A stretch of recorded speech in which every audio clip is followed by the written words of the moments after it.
يا بني آدم قد أنزلنا عليكم لباسا يواري سوآتكم وريشا ولباس التقوى ذلك خير ذلك من آيات الله لعلهم يذكرون۔ اے بنی آدم، ہم نے تم پر پوشاک اتاری کہ تمہارا صدر ڈھانکے اور تمہارے بدن کو زینت دے، اور جو پرہیزگاری کا لباس ہے وہ سب سے اچھا ہے، یہ خدا کی نشانیاں ہیں تاکہ لوگ نصیحت پکڑیں۔ یا بنی آدم لا يفتننكم الشیطان كما اخرج ابویکم من الجنة ينزع عنهما لباسهما ليريهما سوآتهما إنه يراكم هو وقبيله من حيث لا ترونهم إنا جعلنا الشياطين أولياء للذين لا يؤمنون۔ اے بنی آدم، دیکھنا کہیں شیطان تمہیں بہکا نہ دے، جس طرح تمہارے ماں باپ کو بہکا کر بہشت سے نکلوا دیا اور ان سے ان کے کپڑے اتروا دیے تاکہ ان کے صدر ان کو کھول کر دکھا دے۔ وہ اور اس کے بھائی تم کو ایسی جگہ سے دیکھتے رہتے ہیں جہاں سے تم ان کو نہیں دیکھ سکتے۔ ہم نے شیطانوں کو انہی لوگوں کا رفیق بنایا ہے جو ایمان نہیں رکھتے ہیں۔ اللہ اکبر، سب کچھ تو اللہ بتا رہے ہیں، اور مطلب اور کیا کر سکتے ہیں۔ O children of Adam, we have bestowed upon you clothing to conceal your private parts and as adornment. But the clothing of righteousness, that is best. That is from the signs of Allah, that perhaps they will remember. O children of Adam, let not Satan tempt you as he removed your parents from paradise, stripping them of their clothing to show them their private parts. Indeed, he sees you, he and his tribe, from where you do not see them. Indeed, we have made the devils allies to those who do not believe. And when they commit an تو اب یہ اللہ نے جگہ جگہ بتا دیا کہ آدم کی اولاد، میں نے کہا نہیں تھا شیطان تمہارا کھلا دشمن ہے، وہ تم میں سے بہت سی خلقت کو گمراہ کر کے لے گیا۔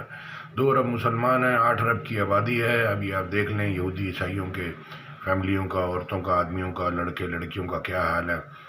اگر ہم یہ دین اسلام کی تعلیمات کو قبول نہیں کریں گے تو ہمارا بھی یہی حال ہونے والا ہے، کیونکہ آپ کچھ بھی کر لیں، کہیں بھی رکھ لیں، شیطان سے کیسے بچیں گے؟ تو لہذا شیطان کا کام ہے کہ لوگوں کو گمراہ کرتا ہے، جھگڑا کراتا ہے، بے حیائی کی باتیں سکھاتا ہے۔ پھر دوست یار بھی ایسے ہوتے ہیں کہ کوئی بھی اللہ کی طرف آپ کو لے کے نہیں جائے گا، تو آپ خود اللہ کی طرف چلنا شروع کریں گے، چاہے کوئی ساتھ ہے چاہے نہیں ہے، تو پھر آپ کو اللہ مل جائے گا۔ اور اللہ کہہ رہے ہیں کہ انسان کی کوشش دیکھی جائے گی، پھر اس کو پورا پورا بدلہ دے دیا جائے گا۔ جانا تو ہے اور موت کبھی بھی آ سکتی ہے، اگر ناکام ہو کے چلے گئے تو برباد ہو گئے، اگر اللہ سے کامیاب ہو کے چلے گئے، اللہ کو راضی کر کے، تو بچ گئے۔ تیسرا کوئی راستہ ہے نہیں۔ خواہشوں پہ، دل کے پیچھے، لوگوں کے پیچھے، اپنے تجربے کے پیچھے جس کو چلنے کا شوق ہے وہ چلے، جس کو کتاب پہ، اللہ کے حکموں پہ، اللہ کے رسول صلی اللہ علیہ وسلم کی سنت پہ چلنے کا یعنی کہ اس کا دل ہے، تو اللہ اس کے دل کو ہدایت دے گا اور اس کو اس طرف چلائے گا۔ اور اللہ اگر چھوڑ دے گا تو آیت الکرسی کا مفہوم ہے کہ سب کو تھامنے والا، اگر اللہ چھوڑ دے گا تو پھر اس کو اللہ کہہ رہے ہیں کہ اگر اللہ اس کو ہدایت دینا نہ چاہے تو دنیا میں کوئی اس کو انسان کو ہدایت نہیں دے سکتا۔ جزاک اللہ خیر۔ السلام علیکم ورحمۃ اللہ۔ آیت میں ساتھ میں کاپی پیسٹ کر دوں گا۔ تو یہ شادی کے لیے علماء کرام یہ جو بتاتے ہیں، اور لوگوں کی جو پرانی پریکٹس ہے، جی آپ ایسا کریں، استخارہ کر لیں، قرآن سے نکال لیں، خواب دیکھ لیں۔ جب قرآن میں اللہ نے لکھ کے دے دیا ساری چیزیں، تو پھر کس چیز کا استخارہ آپ کو نظر آئے گا؟ کس چیز کا خواب نظر آئے گا؟ تو پھر ٹیسٹ کس چیز کا ہوگا؟ مطلب اللہ سب کچھ ہی بتا، ابراہیم علیہ السلام کو بتا دیتے آگ میں ڈالیں گے، آگ ٹھنڈی ہو جائے گی، تو پھر ٹیسٹ کس چیز کا؟ یونس علیہ السلام، یوسف علیہ السلام، یہ سب کے اللہ نے ٹیسٹ لیے، تو یہ ٹیسٹ ہے، آپ اس کو پڑھ لیں گے تو پھر آپ اللہ کہہ رہے ہیں کس قدر خوف سے جان مال میں تمہاری آزمائش کی جائے گی، تو آپ کو اللہ کی بات سمجھ میں آ جائے گی، تو پھر آپ سمجھ لیں گے کہ یہ ٹیسٹ ہو رہا ہے اور کچھ بھی نہیں۔